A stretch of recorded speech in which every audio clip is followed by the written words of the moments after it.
কলকাতার কম বেশি জায়গা সকলের কাছেই পরিচিত, কিন্তু এটা এমন একটা জায়গা যেটা কলকাতাতে থেকেও অনেকের কাছে অজানা একটি জায়গা।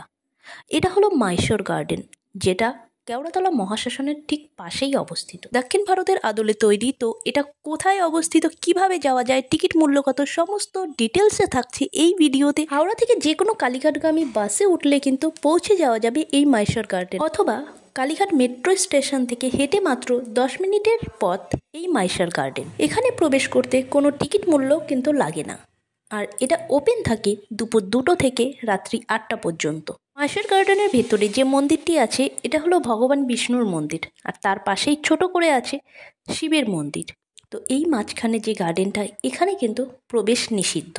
কেওড়াতলা মহাশ্মশানের একদম পাশেই অবস্থিত এক টুকরো মাইশোর বিষ্ণু মন্দির, তার পাশেই ছোট করে শিব মন্দির, আর তার পাশেই চোখে পড়ছে মা ভবতারিণীর মন্দিরের আদলে তৈরি করা একটি মন্দির। বিকেলে 2-1 ঘন্টা কাটানোর জন্য কিন্তু খুব ভালো একটা জায়গা, যেখানে কিন্তু খানিকটা সময়ও কাটিয়ে নেওয়া যায়। আর এর সামনে কিন্তু বাইক বা কার পার্কিং করার জন্য সেরকম কোনো জায়গা নেই। চারিদিকটা খুবই শান্ত এবং সাজানো গোছানো। সামনে চোখে পড়ছে যে বিষ্ণুর মন্দিরটি সাদা পাথরে তৈরি। এবার না হয় মন্দিরের ভেতরে প্রবেশ করা যাক, কারণ মন্দিরের ভেতরে আছে ভগবান বিষ্ণু, আর ভগবান বিষ্ণুর মূর্তিটি কালো পাথরের নির্মিত। কিছুটা টাইম কাটানোর জন্য অবশ্যই এখানে একবার হলেও ঘুরতে আসাই যায়, আর আসলে বেশ ভালোই লাগবে। এবার না হয় মন্দিরের ভেতরে প্রবেশ করা যাক। মন্দিরের ভেতরে আছে ভগবান বিষ্ণু কালো পাথরের নির্মিত।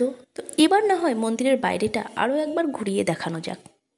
আর অবশ্যই এখানে আসতে চাইলে 2টো থেকে 8টার মধ্যে আসতে হবে। তবে কলকাতার বুকে এরকম একটা জায়গা অনেকের কাছেই হয়তো অজানা, তো যারা আসতে চায় অবশ্যই এখানে আসতে পারেন, খুবই ভালো লাগবে। আর পাশেই কিন্তু চোখে পড়ছে মা ভবতারিণীর মন্দির, আর এই হলো শিবের মন্দির। আর চারিদিকের গার্ডেনটা আরও একবার ঘুরিয়ে দেখালাম। দেখা হচ্ছে অন্য কোনো ভিডিওতে। নতুন নতুন ভিডিও দেখার জন্য চ্যানেলটি অবশ্যই সাবস্ক্রাইব করে নিতে ভুলবেন না।